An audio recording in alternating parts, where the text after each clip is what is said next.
நம்ம சேனல்லேருந்து தொடர்ந்தாப்பில் நீங்கள் வீடியோக்களை பார்க்க நினச்சிங்கன்னா இதுவரை நம்ம சேனலை சப்ஸ்கிரைப் பண்ணுங்க. கீழே பெல் சிம்பல் இருக்கும், அதையும் கிளிக் பண்ணுங்க. சரி, வாங்க நம்ம வீடியோக்குள்ளே போகலாம். வணக்கம் நண்பர்களே. வசுமதிக்கு 2 நாளாகவே லட்சுமி பற்றி கவலை தான். லட்சுமி இவர்கள் வீட்டில் 20 வருடங்களுக்கு மேலாக குடும்ப உறுப்பினர்கள் ஒருவராக இருந்து வரும் பசுமாடு. சில ஆண்டுகளாகவே கறவையை மறந்து போச்சு. நேற்று காலையில் கணவன் வசந்தன், வசு, லட்சுமி இன்னும் 2 நாட்களில் வந்து அழைச்சிக்கிட்டு போயிடுவாங்க. ஏங்க, இப்போ எதுக்கு இப்படி ஒரு முடிவு எடுத்தீங்க? வேறு என்ன செய்ய சொல்கிற? கறவையே நின்று போச்சு. விற்கிற விலைவாசியில் அதுக்கு புல், வைக்கோல், புண்ணாக்கு, பாத்துக்கு ஆளு கூலி இதெல்லாம் தேவையா? அதான் எனக்கு தெரிஞ்ச ஒரு நண்பர்கிட்ட சொல்லி அவன் மாட்டை விற்ற அதே இடத்துல இதையும் அனுப்பி விடுறதா முடிவு செய்துட்டேன். வர திங்கட்கிழமை வர சொல்லியிருக்கேன் அப்படின்னு சொன்னான் வசந்தன். அதுக்கு மேலே இவர்கிட்ட பேசி எந்த பிரயோஜனமும் இல்லை. என் மனசுக்கு உள்ளுக்குள்ளேயே வேதனையாக இருந்தது. நினைவுகள் பின்னோக்கி செல்ல 20 வருடங்களுக்கு முன்பு வீட்டில் குடும்பத்தில் ஒன்றாய் அங்கம் வசிக்க தொடங்கியது லட்சுமி. வசு, லட்சுமி கத்துது பாரு, அதுக்கு சாப்பிட கொடுத்தியா என்று பார்த்து உணவு வழங்கிய வசந்தனா இன்று லட்சுமி அடிமாற்றுக்கு அனுப்பி வைக்க துணிந்தார். நம்பவே முடியல அவளால். அத்தை பார்வதியும் தினமும் மாட்டுத் தொழுவத்தில் கோலமிட்டு சாம்பிராணி போட்டு அகத்திக்கரை கொடுக்காமல் காஃபி கூட சாப்பிட மாட்டாள். அவ்வளோ பாசம், அழகோடு சாந்தமும் நிறைந்து பார்க்கவே பெயருக்கு ஏற்ப லட்சுமிகரமாக காட்சியளித்தது. அதன் முகத்தில் விழுத்து சென்றால் காரியமும் கைகூடும் என்ற நம்பிக்கை கொண்டனர். அனைவரும் தினமும் அதை கொஞ்சி பூசித்து வந்தனர். குழந்தைகளும் அதனோடு சரிசமமாக விளையாடும். குழந்தைகளுக்கு கூட முட்டாது, அவ்வளோ சாது.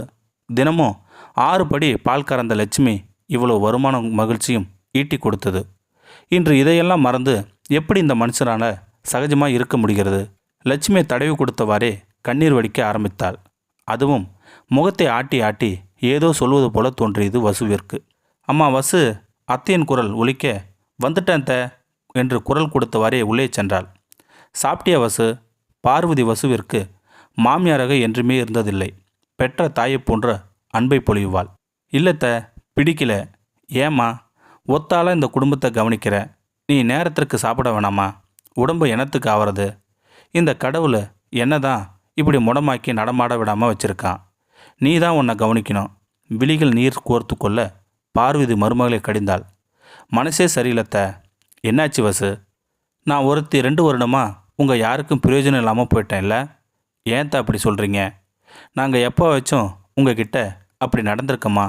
வசு கண்ணீர் மல்க வினாவ, பின்ன என்னம்மா, நீ சாப்பிடாம மனசு சரியில்லைன்னு இருக்க. அப்போ என்னமோ இங்கே நடந்திருக்கு. எனக்கு சொல்லணும்னு உங்களுக்கு தோணலை தானே? அத்தை, நீங்களே உடம்பு முடியாமல் இருக்கீங்க. சொன்னால் நீங்களும் வருத்தப்படுவீங்கன்னு தான் சொல்ல வேண்டாம்னு இருந்துட்டேன். உங்கள் மேலே உள்ள மரியாதை என்றைக்குமே குறையவே இல்லைத்த. நம்ம லட்சுமி 2 வருஷமாக சும்மா இருக்கான், தெண்டை செலவான். அதான் வந்த வேலைக்கு அடிமாட்டுக்கு அனுப்புகிறதா உங்கள் பிள்ளை சொல்லியிருக்காரு. நான் எவ்வளவோ மருத்துவம் பிடிவாதமாக இருக்காரத்த. அதான் கவலையாக இருக்குது. அட பாவி பொண்ணே, எவ்வளோ பெரிய குடும்பம் நடக்கவிருக்கு. இதை போய் நான் வருத்தப்படுவேன்னு மறைக்க பார்த்தியே. நீ ஒன்று செய், உன் புருஷனுக்கு பூனை போட்டு நான் ரொம்ப சீரியஸாக இருக்கிறதா சொல்லி வரவை. ஐயையோ, எதுக்கத்த இப்படி சொல்கிறீங்க? ஒரு நேரம் போல் இல்லாமல் பழிச்சிட போகுது. அதெல்லாம் ஒன்றும் ஆகாது. சொல்லு. சரியத்த என்றவள் கணவனுக்கு ஃபோன் செய்து, என்னங்க, அத்தைக்கு ரொம்ப சீரியஸாக ஆயிடுச்சு. நீங்கள் உடனே வாங்க, நம்ம டாக்டருக்கு ஃபோன் செய்துட்டேன். அவரும் கிளம்பிட்டாரு. இதோ வர வசு, அம்மாவை கவனமாக பார்த்துக்கோங்க. ஃபோன் செய்து 1/2 மணி நேரத்தில் வீட்டுக்கு நுழைந்தான் வசந்தன். என்னாச்சு அம்மாவிற்கு? காலையில் கூட நல்லா தானே இருந்தாங்க என்றவாறே அம்மாவின் அறைக்குள் சென்றான். பார்வதியை பரிசோதிக்கும் மருத்துவரிடம், டாக்டர், என்னாச்சு? 2 வருடமாக பெட்லேயே இருந்ததால் பெட்சோர் அதிகமாகிடுச்சு. இனி இவங்களால இயல்பாக இருக்க முடியாது. கஷ்டந்தான். என்ன தான் நீங்கள் நல்லா பார்த்துக்கிட்டாலும் 24 மணி நேரமும் கூட இருக்கும்படி ஒருத்தரை நியமிக்கணும். தினமும் இந்த ஊசி போடணும், லேசான் தடவணும். அதுக்கு நிறைய செலவாகும். பக்கவாதம் பலமாக தாக்குனதுனால இனி இவங்களால எழுந்து நடமாடவே முடியாதுன்னு உங்களுக்கு தெரிஞ்ச விஷயந்தான். இருப்பினும் பெட்சோர் வராமல் அவங்களால பார்த்துக்கணும்னா நிறைய செலவாகும் என்று டாக்டர் சொன்னார். ஒரு யோசனை சொல்கிறேன். என்ன டாக்டர், சொல்லுங்கள். அம்மா நலனுக்காக எதுவும் செய்ய தயாராக இருக்கேன் நான். அம்மாவை கருணக்குலை செய்துட்டு தான் நல்லதுன்னு எனக்கு தோணுது. இனி இவங்களால எதுவும் பிரயோஜனம் இல்லை. அதோடு இவங்கள பார்த்துக்க செலவு, நேரம், உடல் உழைப்புன்னு தேவையா யோசித்து சொல்லுங்க என்றார் டாக்டர். டாக்டரின் சட்டையை ஆவேசமாக பிடித்து கத்தினான் வசந்தன். நிறுத்துடா, அம்மாவின் குரல் கேட்க அதிர்ச்சியுடன் திரும்பிய வசந்தன், அம்மா நீயா பேசுன என்றான் ஆச்சரியத்துடன். ஆமாண்டா, நான் தான். அவரை ஏன்டா சட்டையை பிடிச்சி கத்துற? உன்னை போய் கருணகுலை செய்யலான்னு சொல்கிறாரு. அதனால தாம்மா கோவம் வந்துருச்சு. நான் தாண்டா அப்படி சொல்ல சொன்னேன். நீயா? ஏம்மா அப்படி சொன்னீங்க? உன் மகன் அவ்வளோ சுயநலக்காரன்னு நினச்சிட்டியா? பின்ன என்னடா, உன்னோட அம்மா 2 வருடமாக பக்கவாத்தில் படுத்திருக்கேன். என்னால் எந்த பிரயோஜனமும் இல்லைன்னு தெரிஞ்சும் இவ்வளோ செலவு செய்து அன்பாக பார்த்துக்கிறியே. நம்ம லட்சுமியும் என்ன மாதிரி ஒரு உசு தானடா. அதுவும் நம்ம குடும்பத்தில் ஒன்று தானே இவ்வளோ ஆண்டுகளமாக இருந்து வருது. எப்போ அதை அடிமாட்டுக்கு அனுப்ப துணிஞ்சிட்டியோ என்னையும் கருணகுலை கொல்ல வேண்டியதானே. ஏன் யோசிக்கிற? அம்மாவின் இந்த வார்த்தைகள் அவனை பலர் என அறைந்தது போல இருந்தது வசந்தனுக்கு.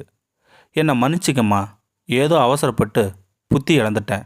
இனி அப்படி யோசிக்க மாட்டேன். வசு, நீயும் என்னை மன்னிச்சிருமா.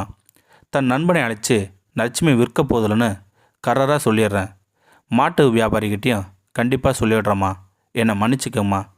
வசுமதி அத்தை பார்வதியின் கரம் பிடித்து கண்ணீர் விட அதில் இருந்து நன்றியை உணர்ந்தாள் பார்வதி. இந்த வீடியோ உங்களுக்கு பிடிச்சிருந்தா கமெண்ட் பாக்ஸில் கமெண்ட் பண்ணுங்கள். கூட உங்கள் ஃப்ரெண்ட்ஸுக்கு ஷேர் பண்ணுங்கள். இதுவரை நம்ம சேனலை சப்ஸ்கிரைப் பண்ணுங்க. சப்ஸ்கிரைப் பண்ணிங்க. கீழே பெல் சிம்பல் இருக்கும், அதையும் கிளிக் பண்ணிங்க. தேங்க்யூ ஃபார் வாட்சிங்.